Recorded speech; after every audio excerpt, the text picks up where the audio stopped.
KPCC ಅಧ್ಯಕ್ಷ ಸ್ಥಾನಕ್ಕೆ ಕೂಗು ಯಾವ ರೀತಿ ಜೋರಾಗ್ತಾ ಇದೆ ಅನ್ನೋದರ ಡೀಟೇಲ್ಸ್ ನಾವು ಕೊಡ್ತಾ ಇದ್ವಿ. ಇನ್ನೊಂದು ಕಡೆಗೆ ಸತೀಶ್ ಜಾರಕಿಹೊಳಿ ಅವರ ತಲೆ ಎಣಿಕೆ ಬ್ರಹ್ಮಾಸ್ತ್ರಕ್ಕೆ ಡಿಕೆ ಶಿವಕುಮಾರ್ ಕೆಂಡಾಮಂಡಲರಾಗಿದ್ದಾರೆ. ಡೆಲ್ಲಿ ಹೈಕಮಾಂಡ್ ಬಳಿ ಡಿಕೆ ಶಿವಕುಮಾರ್ ಅವರು ಈ ವಿಚಾರವನ್ನ ಗಮನಕ್ಕೆ ತಂದಿದ್ದಾರಂತೆ. ಚಾರ್ಜ್ ಶೀಟ್ ಅನ್ನು ಹಾಕ್ತಾ ಇದ್ದಾರಂತೆ. ಪದೇ ಪದೇ ಕೆರಳಿಸುವಂತಹ ಕೆಲಸವನ್ನು ಮಾಡ್ತಿದ್ದಾರೆ. ಎಷ್ಟು ದಿನ ಇದನ್ನು ಸಹಿಸ್ಕೊಳ್ಬೇಕು ನಾನು ಅಂತ ಅವ್ರ ಪ್ರಶ್ನೆಯನ್ನು ಕೇಳಿದಾರಂತೆ. ನಾನು ಸಿಎಂ ಹೈಕಮಾಂಡ್ ಆದೇಶವನ್ನು ಪಾಲಿಸ್ತಾ ಇದ್ದೀವಿ. ಎಷ್ಟು ಕೆಪಿಸಿಸಿ ಅಧ್ಯಕ್ಷರ ಆಯ್ಕೆ ಶಾಸಕರ ತಲೆ ಎಣಿಕೆ ಮೂಲಕ ಆಗಿದೆ ಅನ್ನೋದನ್ನು ಅವರು ಕೇಳಿದಾರಂತೆ. ದಿನಕ್ಕೊಂದು ಹೇಳಿಕೆ ಕೊಟ್ಟು ಪಕ್ಷ ಮತ್ತು ಸರ್ಕಾರದಲ್ಲಿ ಗೊಂದಲವನ್ನ ಸೃಷ್ಟಿ ಮಾಡ್ತಾ ಇದ್ದಾರೆ. ಸತೀಶ್ ಪರಮೇಶ್ವರ್ ಹೇಳಿಕೆಗಳ ವಿಡಿಯೋಗಳನ್ನ ಕೂಡ ಡಿಕೆ ಶಿವಕುಮಾರ್ ಟೀಮ್ ಕೊಟ್ಟಿದೆಯಂತೆ. ಸುರ್ಜೇವಾಲಾ ಮೂಲಕ ಸಂದೇಶವನ್ನ ಸಿಎಂ ಡಿಕೆ ಶಿವಕುಮಾರ್ ತಲುಪಿಸಿದ್ದಾರಂತೆ.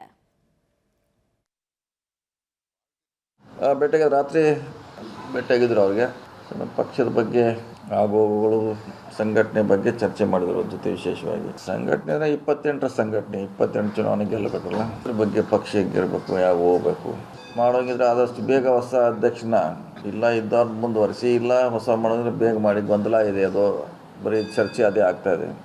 ಯಾವುದಕ್ಕಾರು ಒಂದು ಇತಿಶ್ರೀ ಮಾಡಿ ಹೇಳಿದ್ದೀವಿ. 25 ನಂತರ ಅದ್ರ ಬಗ್ಗೆ ಚರ್ಚೆ ಮಾಡ್ತೀವಿ ಅಧ್ಯಕ್ಷ ಜೊತೆ ಸಿಎಂ ಜೊತೆ ಅಂತ ಹೇಳಿದ್ದಾರೆ. ಅದು ನಮ್ಮ ಹೈಕಮಾಂಡ್ ಬಿಟ್ಟದ ವಿಚಾರ. ಅವ್ರು ಇರಬೇಕಾ ಬೇರೆಯವ್ರು ಬರಬೇಕಾ ಅಂತ ಅದು ಮೇಲ್ಮಟ್ಟದಲ್ಲಿ ಚರ್ಚೆ ಆಗಬೇಕು. ವಿದ್ಯಾರ್ಥಿ ಮೈನಸ್ ಇರ್ತೈತಿ, ಪ್ಲಸ್ ಒಂದು ಸರ್ಕಾರ ನಡೀದೆ ಅಂದರೆ ಏನು ಎಲ್ಲನೂ ಸರಿ ಇರೋದಿಲ್ಲ, ಎಲ್ಲನೂ ಕೆಟ್ಟಿರೋದಿಲ್ಲ. ಕಡಿಮೆ ಆಗಿದೆ. ಎಲ್ಲರೂ ನಾವೆಲ್ಲ ಮಂತ್ರಿಗಳಾದೀವಿ, ಮಂತ್ರಿಗೆ ಸೀಮಿತ ಆದೀವಿ. ಮುಂಚೆ ಎಲ್ಲ ನಾವು ಆ್ಯಕ್ಟಿವ್ ಆಗಿದ್ದೀವಿ ಪಕ್ಷದ ಸಂಘಟನೆಯಲ್ಲಿ.